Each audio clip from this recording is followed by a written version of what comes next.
முதலமைச்சர் செல்வி ஜெயலலிதா ஆணைக்கு இணங்க வடகிழக்கு பருவமழைக்கு முன்னதாக மேற்கொள்ளப்பட வேண்டிய முன்னெச்சரிக்கை நடவடிக்கைகள் குறித்த ஆய்வுக் கூட்டம் பல்வேறு மாவட்டங்களில் நடைபெற்றது.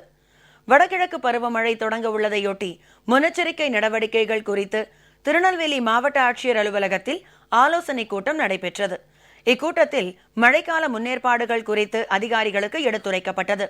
பொதுமக்களுக்கு தேவையான அத்தியாவசிய பொருட்களை இருப்பு வைக்கவும் உத்தரவிடப்பட்டுள்ளது.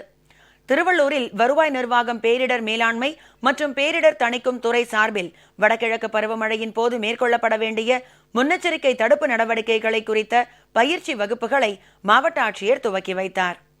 திருவள்ளூர் மற்றும் திருத்தணி பகுதிகளை சேர்ந்த 350 தன்னார்வலர்களுக்கு முன்னெச்சரிக்கை தடுப்பு நடவடிக்கைகள் குறித்த பயிற்சிகளும் உரிய அலுவலர்களால் வழங்கப்பட்டன.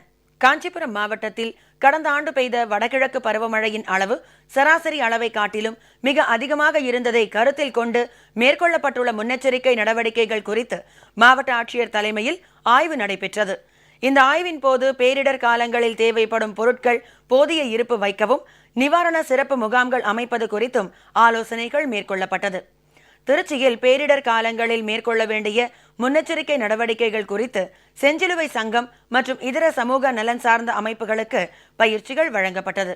இப்பயிற்சியினை திருச்சிராப்பள்ளி மாவட்ட ஆட்சியர் தொடங்கி வைத்தார்.